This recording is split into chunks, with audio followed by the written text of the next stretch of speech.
The following is an Operation Podcast production. Driving there, I'm in this really difficult time in my life where I'm just processing a lot of things. And I was honestly going there to probably break down at the ocean. That's how I was feeling. It just shows you how much we go throughout life holding on.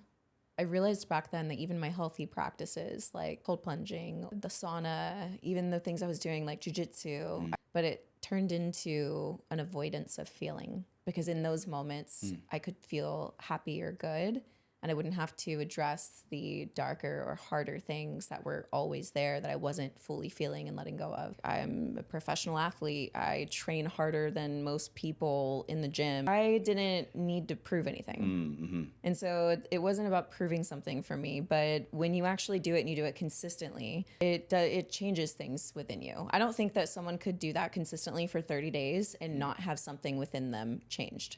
What is a breakthrough moment, and what are two of the biggest roadblocks you think are out there for most people?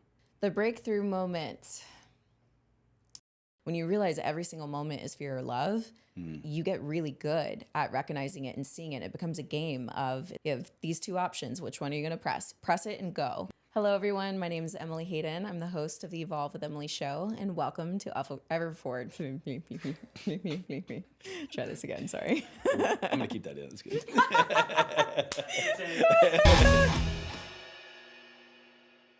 Ever since I have known you, you have given me this vibe, this aura that you have direction and you have clarity. To what do you owe that clarity in the direction that you take your life, and why don't you think other people have that same clarity? What an incredible question to start the podcast off with. Out of the gate. I think you're one of the best podcasters ever. I've always thought that, but wow, I'm very inspired. Tell me more. Okay, so it's interesting to hear other people's perspective of you sometimes, because then you get this insight into how others perceive you. And I think that in my beginning years of social media, I was incredibly focused because I started my social media as documenting my fitness journey and my journey to becoming a pro athlete. And back then I had the goal of being Miss Bikini Olympia. So I was just laser tunnel vision focused. I think that's why we connected, because I also had the same goal. Did you? Yeah. Being Miss Bikini Olympia? Absolutely. Stop. Yeah. That's great. How's the bikini coming? How's the bikini fitting? Summer shredding's not here yet. We'll just say that. Yeah. Okay.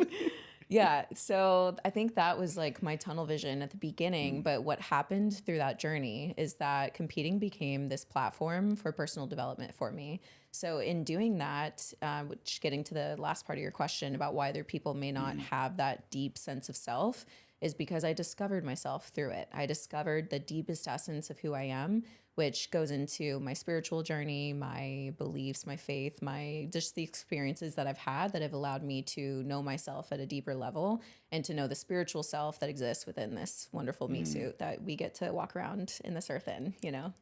So yeah, I don't know if that fully answers your question, but I've had moments and seasons even of not having clarity. You know, I go through seasons just like everyone else in life where sometimes it feels so clouded. I don't know the direction that I'm going.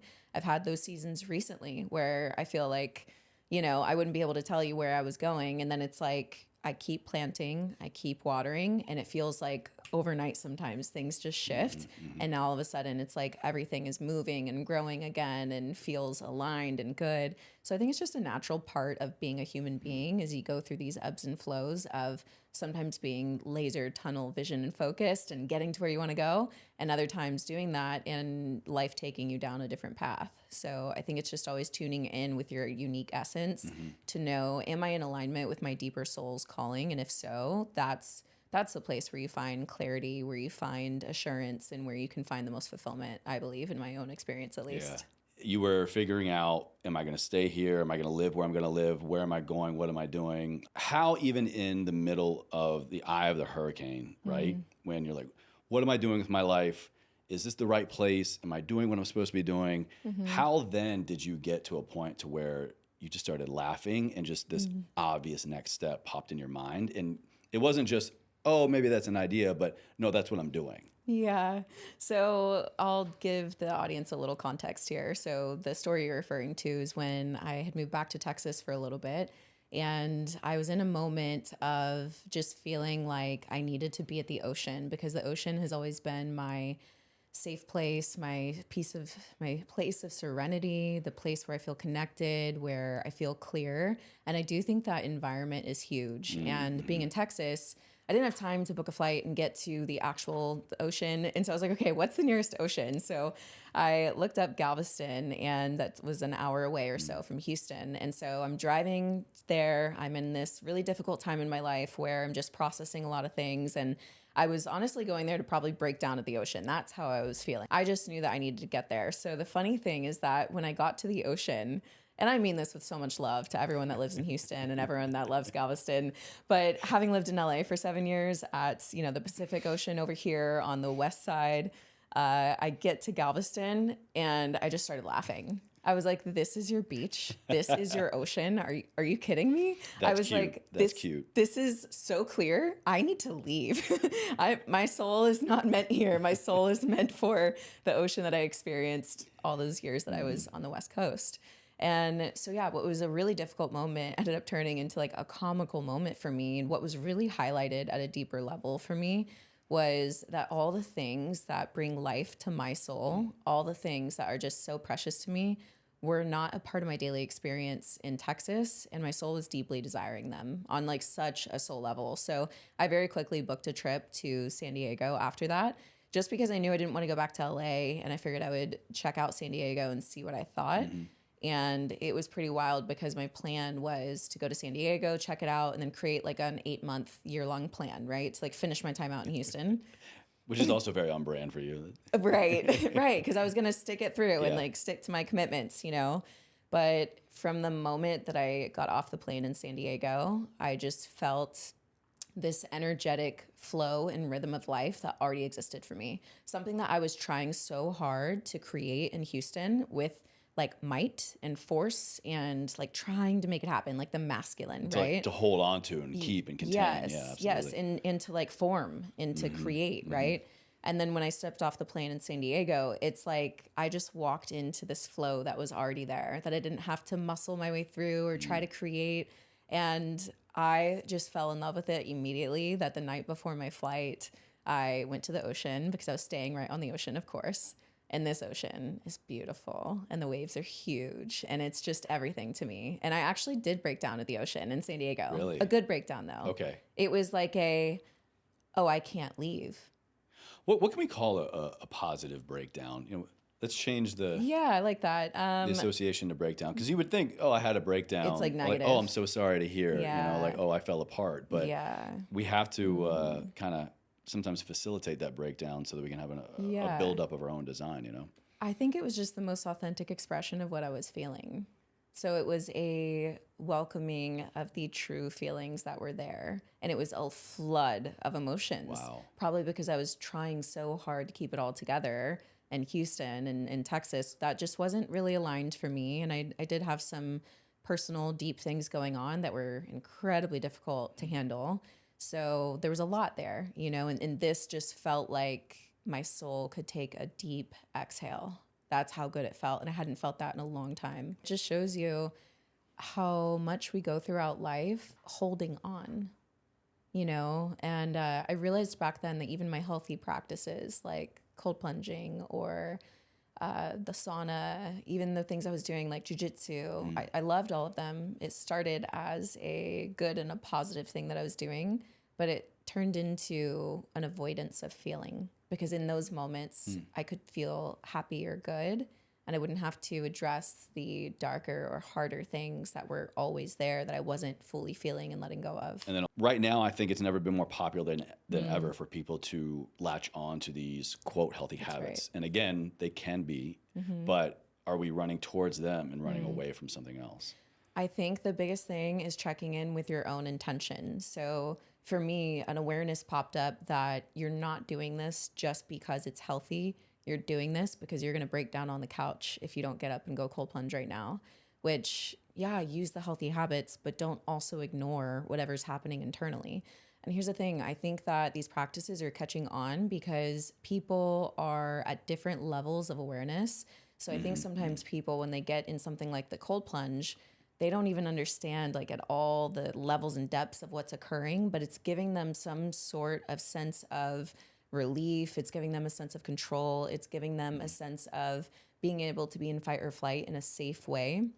And it's positively impacting their life. So I think that's amazing. And I think just like how fitness is often the first step into the personal development world. Oh, it's the biggest gateway drug. Yeah, right? yeah. I think that these things are going to be gateway things to people caring about things like biohacking and, you know, being the best individuals that they can be. And like, for example, when someone gets in a cold plunge and they think that the cold plunge made them panic or that the cold plunge brought emotion upon them, it's like, no, it actually just highlighted whatever was already there.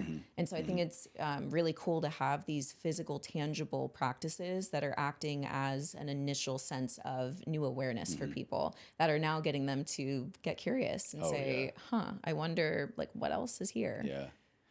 Outside of the kind of physiological, emotional aspect of that, you know my brother very well as well. He brought this up. I did an episode with him a couple months ago. He's like, Chase, I see you cold plunging. You know, come on, man. Like, why? You know, not you too, kind of thing. Stop. Yeah. And, I mean, has he cold plunged before? Of course not. Stop. You know, he's gonna shit on something without ever having done it. Oh, for sure. I know. I just think he'd be so funny to cold plunge. He would. Actually, Max, you should. It would be great. Please do that. I can see the ads now for plunge. Oh, for sure. He would find a way to make it really funny. Yeah. But his whole kind of thing was, why do I need to do that? Why does anybody need to do that in order to kind of show themselves that they can choose to do hard things? Yeah, got it. And I'm sure you can picture Max saying that too. For sure. And I go, well, Max, that's because it's easy for you. Not everybody is wired already to go, I can choose to do hard things, or I'm going to make that conscious effort to put myself not in harm's way, but, you know, I'm going to create something. I'm going to leave my job. You know, he had already been doing that for years before this whole cold plunging craze kind of came. So I'm like, Max, you've already shown yourself. Yeah. You've shown yourself that you can choose to do a hard thing. Yeah. You can step out on that ledge, take a risk, take a chance, bet it all, and, you know, figure it out along the way. But for a lot of other people, they don't have that. And getting into cold water, taking a cold shower, or any kind of micro adversity, is going to show them a little bit of that. So, of course, it doesn't stand out to you. Yeah, I think it's an interesting perspective. And I had a friend who was a major CEO of multiple companies, incredibly successful businessman. And I never thought that he'd be interested in cold plunging. And he ended up getting a cold plunge and said that it was like single-handedly the one thing that impacted his life the most. Wow. And this is like a very well-respected man. Wow. And so his perspective on it really changed things for me as well, because even when I started, like, I'm a professional athlete, I train harder than most people in the gym and at like such a sick level, to be totally honest. Yeah, you're sick. You know, yeah. No, I just mean like, I don't know that it's a good thing. Oh, yeah. No, I'm saying, I agree. It's sick. It's like, relax. Yeah, right. But don't, because that's you. It is me. But it's like, I didn't need to prove anything. Mm-hmm. And so it wasn't about proving something for me, but when you actually do it and you do it consistently, it changes things within you. I don't think that someone could do that consistently for 30 days and not have something within them changed. 10 roadblocks keeping you from your breakthrough moment. What is a breakthrough moment? And what are two of the biggest roadblocks you think are out there for most people? That's a great question. The breakthrough moment. Sometimes it's not actually just one individual moment. Often the breakthrough moment is a result of all of these seeds that were planted, and it feels like it happens in a moment. So I feel like I recently went through a breakthrough moment in my business that I relaunched. And it kind of felt like overnight I'm having all of these inquiries and people that left and right that are just excited and ready and willing to do the work and want to work with me, right? Where I've been planting seeds for months. I've been doing the work to relaunch this business. Years. Yeah, well, yeah, years. No doubt. Yeah, for sure. But it's like, you know, relaunching this aspect of it, there was a lot of time where it felt very quiet. And so when I was creating that episode, I really looked at, okay, what were the things that would have blocked me from getting here? Ooh. And All right. right. So, two things. I think number one is people's belief. I think that's probably the biggest driving factor for people's actions, their mindset, how they show up to their life is Belief in the themselves. deepest rooted beliefs that they have about life, what's possible for them, themselves, which were often put in at such a subconscious level before the age of, 7 or so. But without awareness that this is driving your behavior, it's really difficult to act in a more expansive way than what you truly believe at a deep level. Meaning, if you don't believe that you are worthy and deserving of success in business and in life for whatever reason, often you'll get a little bit of success and then you'll self-sabotage. And you'll make excuses or you'll give some reasons why it didn't work out or, these things always happen to you kind of thing. You won't properly manage it. Yes. It'll slip through your fingertips. Yes. And so it's really important to look at patterns of behavior and just your own way that you show up to life. Because when you can identify, okay, what are some patterns that I'm having that are showing up in all aspects of my life? Business, finances are a huge one. Nutrition is another one. Relationships. So when you start to look at what's the pattern between all of these things, often it goes back down to a deeply rooted belief that you have. And so if you can identify, okay, what are the deepest rooted beliefs that I have about myself, my life, my future, then you can start to alchemize that and create new beliefs for yourself. So one way that you might be able to do this, and it's hard because a lot of the subconscious, obviously it means below the level of consciousness. So you're not thinking this, like you would never say, I'm not worthy of success. You might be doing all that you can to create success. Right, yeah. But if it's at such a deeply rooted level, it's just the hardest part is the awareness. So I find that doing interpersonal work, looking at experiences from the past, digging deeper, asking yourself questions. What was I exposed to? What did I witness? And what did I make these things mean in my life? Ooh. So if I watched my mom and dad struggle with money, and if I experienced poverty or lack, even just a little bit of lack, right? Or even if I just was a child around the conversations of money in general, and it was always about not having enough, what did I make that mean about what's possible for me in business and money? What is it? How do I relate to money? And just looking at the relationship between you and money. I heard this woman, her name's Regan Hillier. She has created, I think, like 50 conscious millionaires. So she's like a business coach. And I remember she described the money relationship as if you're sitting at a table just like this, and across from you is money. How would money feel if it was sitting across from you and you were in a dating relationship with money right now? So just think about your spending habits, your saving habits, how you treat money. Are you treating money like this loving entity that you're in relationship with? Or are you treating it like someone that you don't like? Are you treating it with so much resentment? Is there toxicity involved with it? Is there disrespect? Are you just blowing money here and there, not paying any reverence or respect for what it is? So yeah, I kind of went off on a tangent there, but I think identifying those deeply rooted beliefs will help you to overcome what's really holding you back. Because often the reason why you're not hitting your financial goals, your budget, your macros, and your nutrition, it's not because you're not disciplined or dedicated, or not because you don't want it. Often it's because you don't believe that you deserve it or that you're worthy of it. So identifying that will be very helpful. And then a second thing that is probably holding you back from your breakthrough moment, I think one of those is just fear of what other people will think of the most authentic expression of you. So many people are so scared to let out the most authentic expression of them because of the judgment of others, the judgment of themselves that they have on themselves, and the idea of what will other people think. And I always say that, getting to one of the darkest parts of my life, one of the darkest moments of my life where I was like really thinking about that, like being on your deathbed type of moment, I realized you do not care what Sally over here thinks or Mark over here thinks. I love you, Sally and Mark. That's the last thing on your mind. Yeah. And when I made the intentional decision to fully come back to my life and embody my life and live it fully, I made a commitment to myself. I would live as the fullest expression of me. That way, if this was my last year on earth, that I would be proud dying from the life that I just lived. Hell yeah. And that gave me the permission slip to not care, to just not care about what other people think about me. They can talk shit. They can talk shit.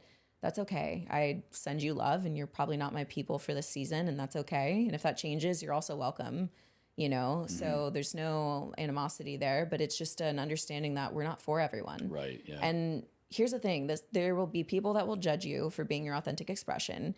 Yet if you just go out of the door, down the hall, into a different room, you're gonna have other people that are literally like celebrating you, thinking you're incredible, saying, yes, more of that.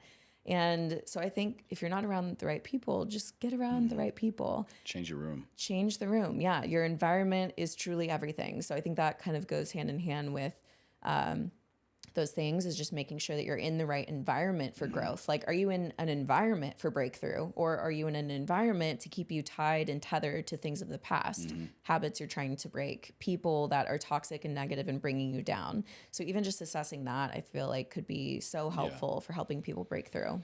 See, there's that clarity and direction again I'm talking about. And for so many people, you can get to a point where it's almost like, I have no other option. I have no other option but to commit to me and to step into this life with intention and to say, screw the room, screw the rest of the people. But a lot of people don't get there.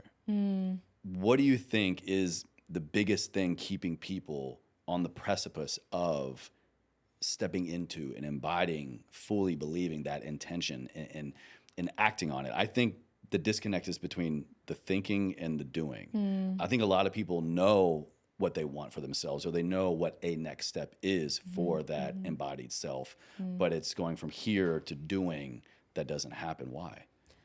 I believe in life we have two choices. We're either acting and operating out of fear, or we're acting and operating out of love. I think everything else comes back to one of those two roots. So a guiding question I always ask myself is, am I acting, am I thinking, am I showing up to my life out of fear or out of love? And for me, that's just it's the biggest shift that I've made in my life, because it doesn't matter where the fear is coming from. If it's fear of others, fear of self, fear of success, right? Or it just doesn't matter what the actual root is. It just matters, is this fear or is this love? And if you can categorize that into one of those two categories, I believe that in a moment, you'll know what the right decision is to make. How do you navigate acting out of fear? When you ask yourself that question and the honest reflection is fear, what do you do next? Immediate action into love. So I'll give you an example. I last year at some point, I won't give exact time periods, but I was starting to go on a date and go on some dates with somebody, and I met someone and it was going really well, and I would recognize these moments of fear being present. And so I checked in with myself and I said, okay, is this intuition? No, it didn't feel like intuition.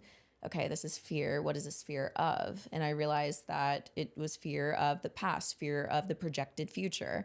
And I said, okay, well, I'm in this and I'm choosing to fully be in this. So I'm going to reposition myself in love. And that's when I use my nervous system regulation and all the things that help me to come back to myself, because fear and love are both energies. Fear is like the lowest vibrational frequency that you can be at, and love is one of the highest ones. So when I'm in a state of fear, it's like, how do I get my energy and vibration back up to the state of love, the state of abundance? And if I can't go from fear to love, can I go from fear to even just baseline?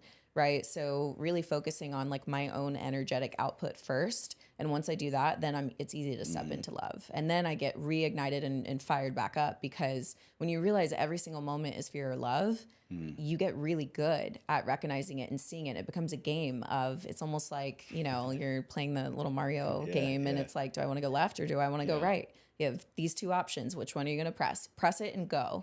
And so for me, it's like immediate action, immediate jumping into it. And that has never led me wrong, because I'm always leading with love. I'm always leading from a deep place of groundedness, not with this idea that I'm always going to get things right or that it's going to go the way that I want it to go, but just with the knowing that I'm following my heart, I'm leading in love. And if I were to die, I would know that I didn't hold back because of fear. Hell yeah. No fear up in here. Yeah. A conversation I had last year with B and Azria Becker, we were just talking about beforehand.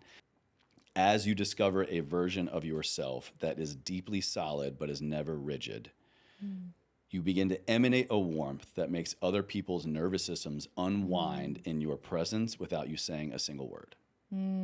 I feel that deeply. Isn't that incredible? That just makes me, that also gives me clarity of the people in my life that makes me think about. Of, oh, this person acts like that person acts like that.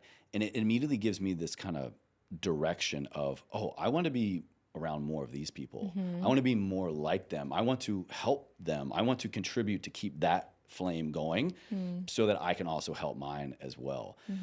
How does that land with you? What does that make you feel, think about in terms of the energetic connection of other people acting more out of love instead of fear as well? I love this so much. I could not resonate more deeply than I am right now. It's something that I fully believe and that I really seek to embody and that I notice and appreciate from others as well, because I've been really just thankful in my life to have individuals like that have come into my life and shown me what that actually looks like. And by experiencing that first myself, then I realized one of the most loving things that you could do for other people around you is to regulate your nervous system, is to choose love and not fear. Because when you're doing that, yeah, you can be in a room and literally not say a word. And just because your own energy and frequency is at such a high level, you raise the entire energy and frequency of the room. And I really believe that we came here to set the temperature of the environments in the rooms that we're in, not to allow the environment to set our internal temperature, which I feel like is a struggle that a lot of people have. You know, they experience life in circumstances that, you know, they made me mad. They caused me to feel this way. And it's like, no, everything's actually an internal job. And when you're good, you can go into any environment and you bring what's within you to that environment. You know, my dad always has said to me since I was younger, if you want to see who someone really is, apply pressure. So when you squeeze an orange, right, orange juice comes out.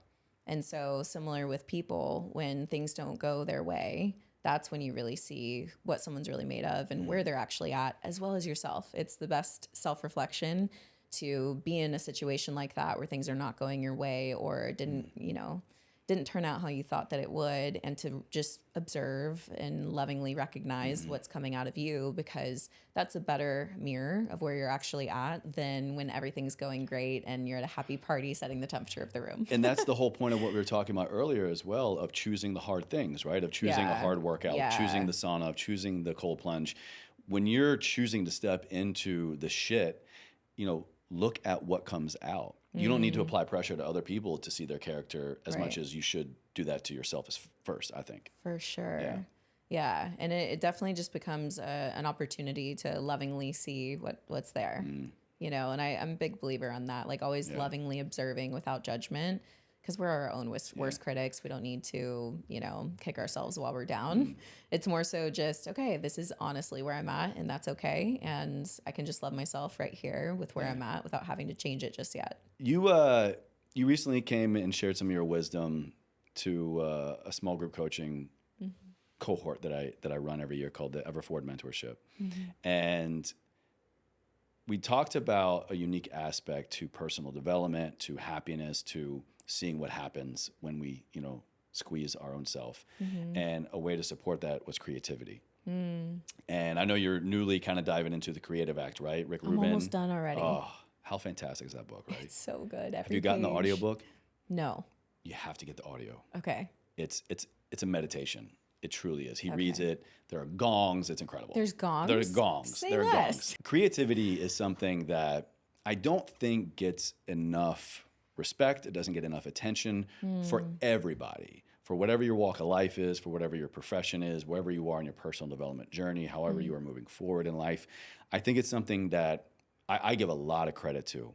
When I look back to, oh, this amazing opportunity happened, or I had this idea, or this pivot or evolution in my business, my life, things that I'm proud of and things that I'm happy about and things that I want more of. Of course, there are other variables, but I go back to, oh, I made white space. Oh, I connected with nature. Oh, I did something completely different in my platform, and it was more of a creative outlet. Walk us through your approach to creativity, and why do you think it's important for la-di-da-di everybody? La-di-da-di everybody. I like that. That's an old army phrase. Oh, is it? It's from Boogie. Yeah, it's like some old marching cadence. I forget. Yeah, la-di-da-di, everybody. And any of my military crew out there, That's they awesome. get that, yeah. The way that my creativity has expressed typically is through writing. And I lost connection with it for a little bit because I got so caught up in my success and tunnel visioned, being tunnel visioned on my goals and really just being in the masculine energy of like getting things done and making things happen, right? And I feel like in that, I just didn't make time for things that weren't producing an outcome. And part of something that's so beautiful about creativity, and I actually shared this on the coaching call, but there's a quote at the very beginning of the book saying something along the lines of the whole point of the creative act isn't actually the result itself, but it's to be in the energetic flow of that creation. Just to be in that state. Just to be in the state. Yeah. And I really believe that we all came here to be co-creators of our life experience. And so by doing something like connecting with creativity for anyone, even the people that think that they're not creative, what it does is I think that it taps you into your own soul's unique essence and allows you to just tap into this place that you are not able to reach by anything else. And when you do that, I think it's like similar to when you create new neural networks within your brain. Oh, yeah. I think it's like connecting this new part of yourself that's allowing you to think differently, opens you up to new and different ideas. Soul has neuroplasticity too. Absolutely, yeah. Yeah, and I just think that those two things together are it's so fascinating. I love soul things, quantum physics. Like I read about that stuff all the time. I think it's so fascinating. But creativity in general, yeah, similar, or I guess along the lines of what you were saying, when you really tap into that deep place within yourself, it's interesting to watch the shifts that happen in the other aspects of life. So for example, currently I get up every morning at like 5:15 or so. And my very first thing that I do is I write. And I'm writing this creative project, and I won't share what it is, but through this creation process, I do that every single morning. Yet I'm pretty sure that I'm not going to publish this one that I'm doing. This thing might be for myself, this first one, which is very interesting to experience. Because initially it started out as this is my creative project, and I'm going to... Especially as someone who has been a creator for a profession for many years. Yeah. And I do have a vision for what will come to the world. Okay. And I started doing it, but through the process of doing it, it's turned into something else that I'm just allowing it to flow. And it's so deeply honest and so deeply vulnerable that I'm like, this one might be just for me. But no one's watching, right? Yeah. Literally at 5 a.m. I hope no one gets You're like blindfolding the dogs. Yes. No, they know everything. Let's be real. The dogs know everything. I just hope that the whole dog translation thing doesn't come out too soon. The moment that anybody figures out how to tap into what a dog's thinking and like... Or what they've seen. They've seen too much. Yeah, that's what I'm saying. So yeah, just that act of the discipline of getting up every single day and making time and space for it, but then the flow within it, the flow within that discipline of allowing whatever comes through to come through. You know, some days I write, 6 pages, and other days I stay on the same page. And at the end of it, I just look at it like, wow, I'm amazed by it, no matter how many pages it is. And what's cool is it's been motivating me for all of my life again. I was in this place where I think because I was disconnected from my creativity, I was so stuck in the, 9 to 5 thing that we all do every single day, or, 6 to 6 for a lot of us. But I was just stuck in the regular routine of things that I was really missing that sense of fulfillment, that like creative excitement when you're working on something and you don't have all the answers yet. I'm a creative at heart, and tapping into that has allowed me to reconnect with my excitement for life, my fulfillment for life. And to your point, I think that it's changed the way that I am thinking about my own life and showing up to my own life. And it's also been kind of like a therapy session. I would have to imagine. Yeah, it really has. It's interesting though, because I've been able to experience it. And sometimes I look at it and I'm like, man, that's pretty messed up.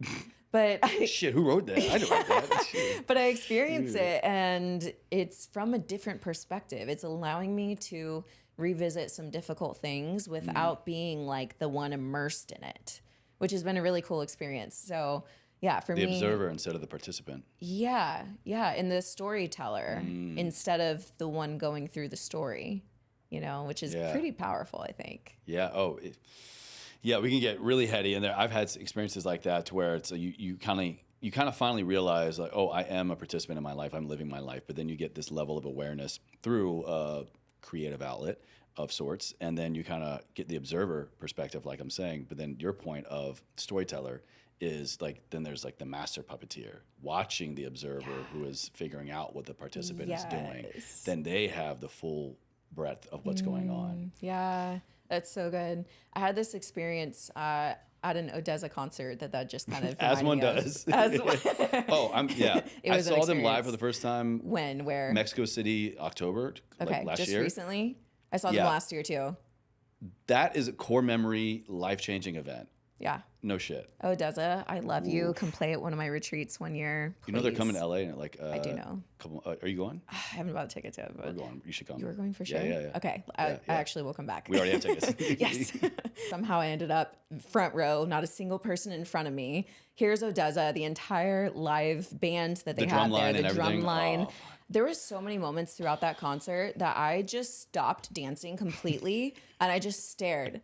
And I was just like, this is the most incredible thing I think I've ever experienced and seen. Yeah. It was, and it wasn't just me. There was multiple people. You know, we're vibing, and then we just stop and take it in, and it was really life changing. But all inspiring. So inspiring. Yeah. There was, you might remember this visual. There was this visual where it was like this figure that was out in space, and it was this version of you song, and it was you looking back at you. Mm-hmm. I had literally just had this experience in my apartment where have to pause the podcast and have a little moment.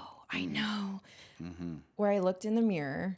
So good. After doing all this interpersonal work, and I like saw this like spark, and I felt like I saw myself for the first time, literally that weekend. And then I go and I'm at this Odessa concert, and it's here, and it's saying this version of you looking back at you. Wow. And I'm sitting there like, I literally just had this experience in the privacy of my own home, and now it's here in this most beautiful setting. And as I was walking around the festival, I had this idea. I was like, I feel like this is a movie, and I scripted every single one of these characters to be here because it was bringing me so much joy.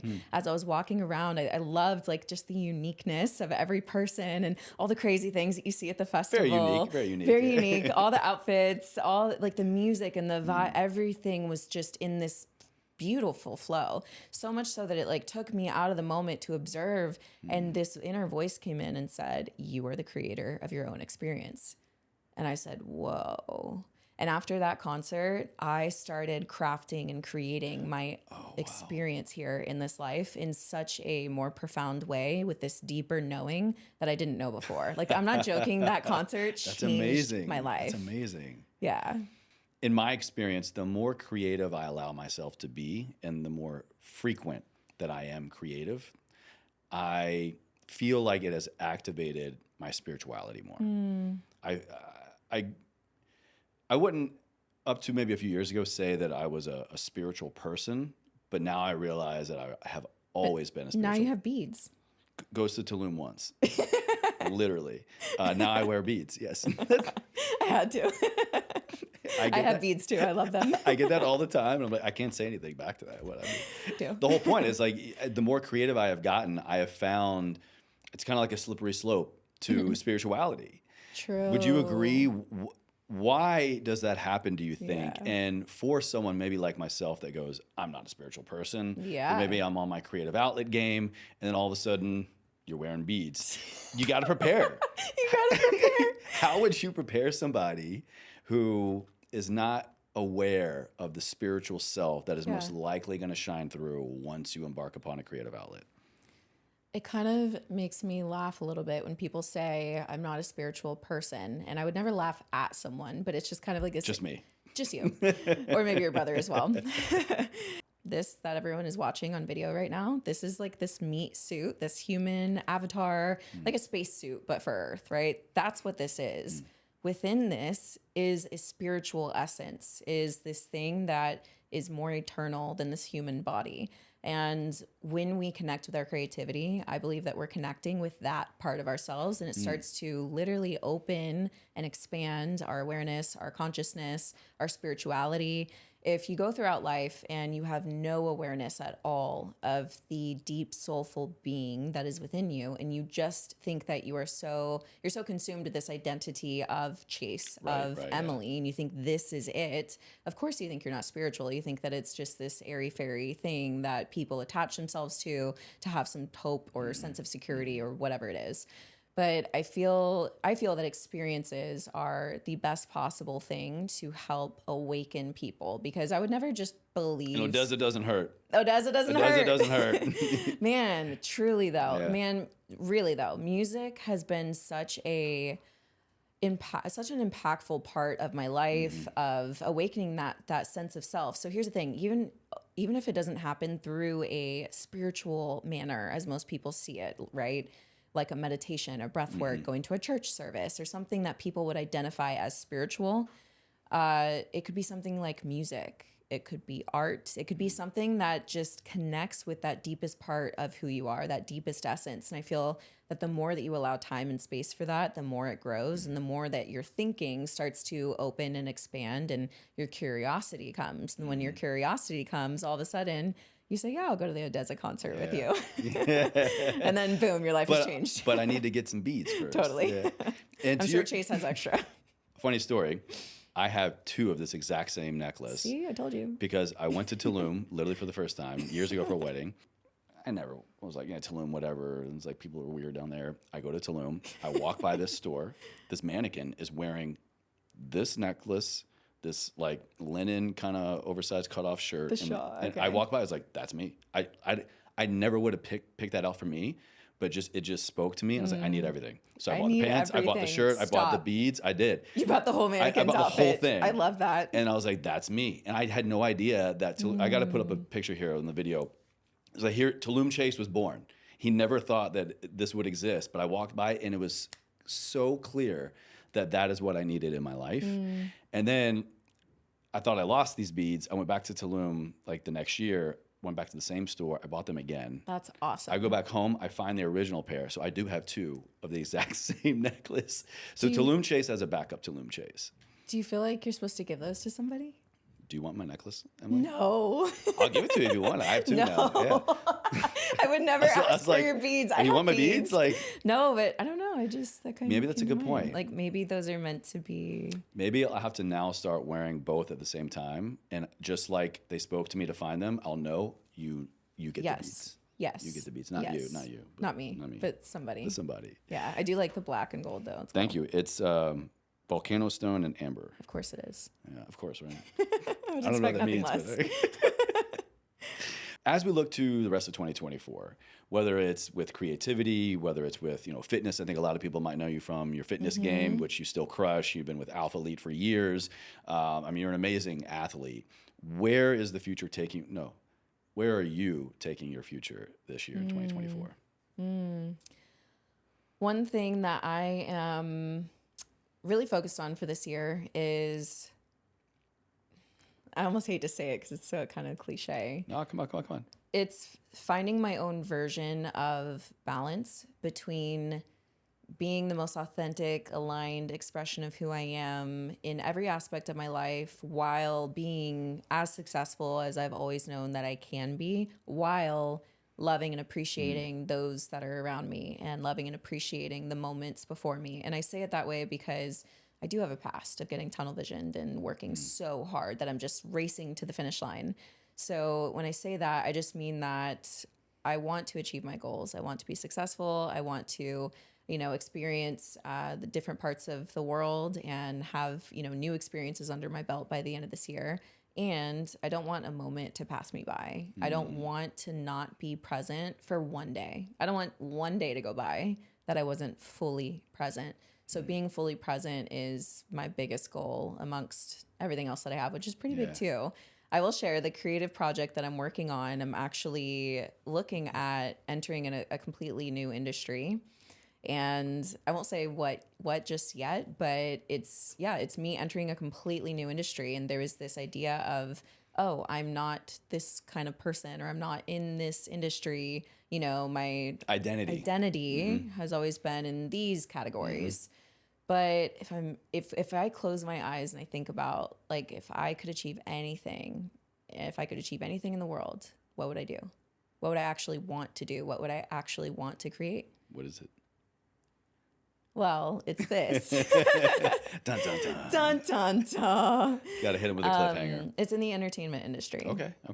Yeah, so in the entertainment industry, and a part of, like, I won't go too much into detail with that because I want to protect my creative space that I'm in right now. But okay, I have deadlines though. Can I probe a little bit? Okay. Did this come about, was it like a year or two ago when you were working? Yeah. Okay, we can talk about this. Okay, yes. all right, yeah. Yes. So, okay, you know what's wild about this? I'll share with them. He's referring to this job that I got where I had just moved to Texas, and Netflix called me and was like, hey, are you Emily Hayden? It's like, yeah, I am. I'm glad I answered the phone. Wait, hold on. When you answered the phone, did the caller ID, did it say Netflix? It didn't say Netflix, no. But it said, this is so-and-so, you know, I work with Netflix, whatever. And so I'm thinking, what? And long story short, they needed a personal trainer in LA to train one of the, you know, main stars for this huge action movie that was coming out. So it was called The Gray Man. It was on Netflix. It was a huge, one of the biggest budget action movies that Netflix had. It was Chris Evans and Ryan Gosling. Yeah, and Anna as well. Yeah. Yeah, don't forget her. Yeah, of course. She was so fabulous. I man crushed hard on those two guys. And so here's the crazy thing. I didn't realize this until this past year. But this past year I was going back through my journal. What were my dreams? What were my visions? And I'm looking through my journal and I'm seeing how many times I had written down Netflix. No way. And to me, it almost feels like silly to share. Now I feel like I can share because I have a touch point now. But before, you have proof of all these breadcrumbs. Yeah, but before it felt so silly. Like if I were to tell someone, oh, I want to work with Netflix in some capacity, it would sound so stupid. But at the time when I got the job, I still didn't recognize that I had written that down in my journal for years. Wow. And because it was in a different format, I said Netflix for blah, blah, blah, right, in my journal. Right. And so here comes this touch point with Netflix. I'm like, this is random. This is awesome. This feels like a gift. gift. This doesn't look like exactly how I pictured it to be. So, of course, I'm going to dismiss it. Well, I didn't dismiss it. I definitely recognized it as like, wow, this was a gift for me. Because here's the crazy thing.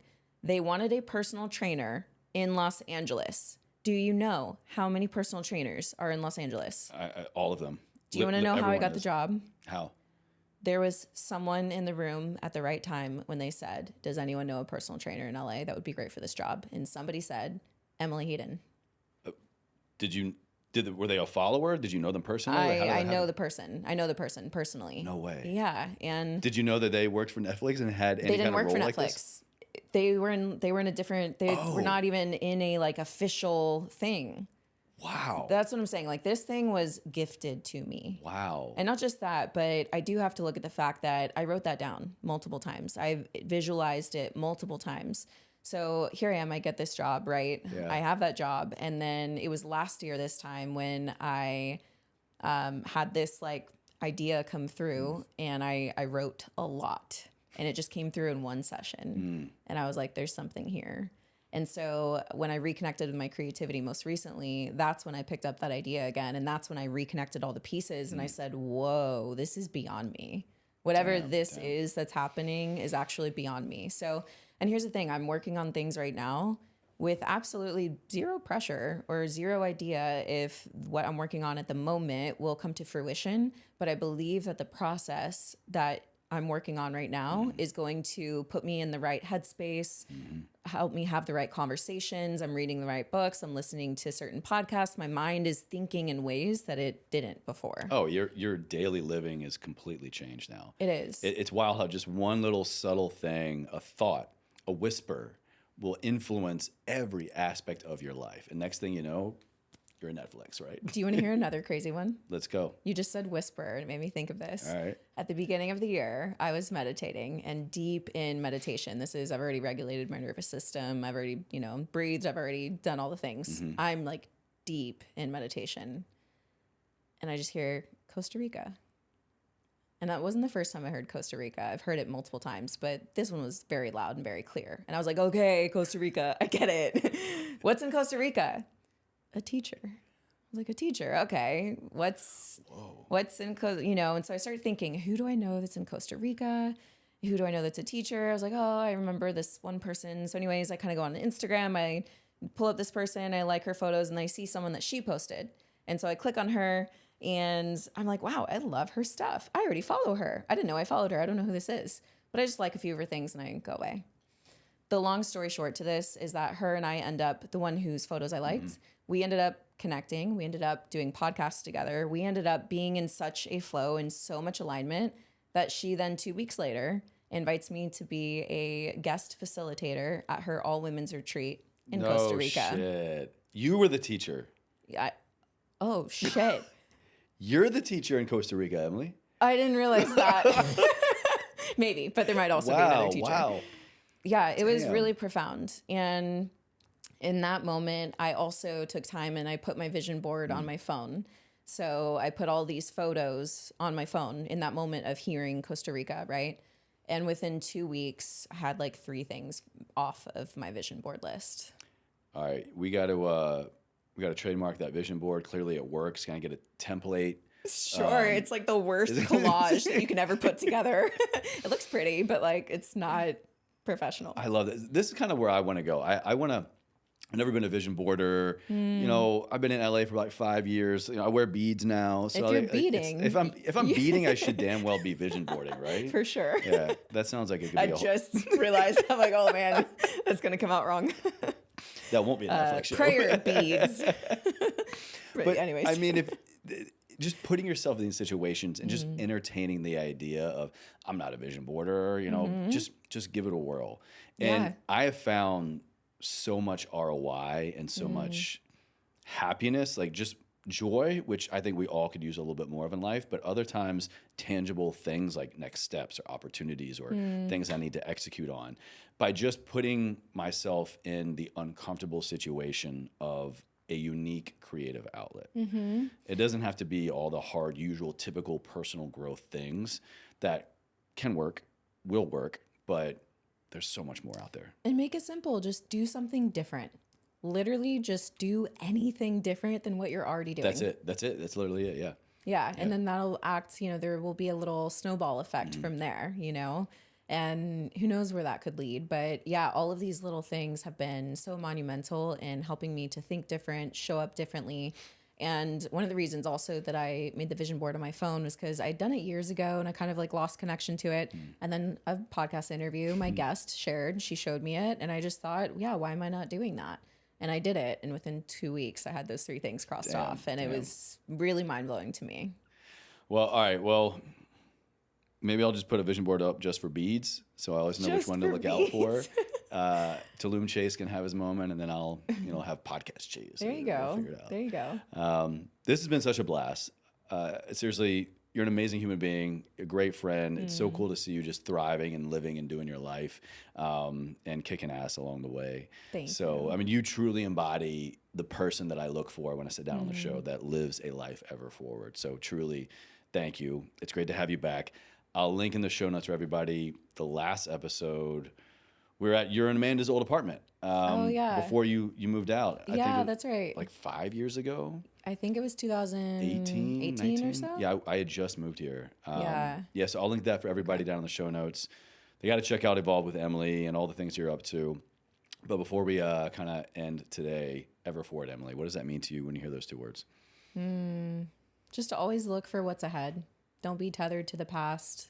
Don't attach your heart, your identity, your fears, your purpose, anything to anything of the past. You are here and you have breath in your lungs to move forward. So continue looking at what's ahead of you and just know that if you have breath in your lungs and a beat in your chest, it's because you have a purpose and you have good things ahead of you. So believe that, because why would you believe anything else? Why would you want to believe anything different? Breath in your lungs and beads on your chest. Beads on your chest. Look at him dropping bars. I'm done with that joke, but thank you so much. Thank I appreciate you. Yeah, I appreciate it.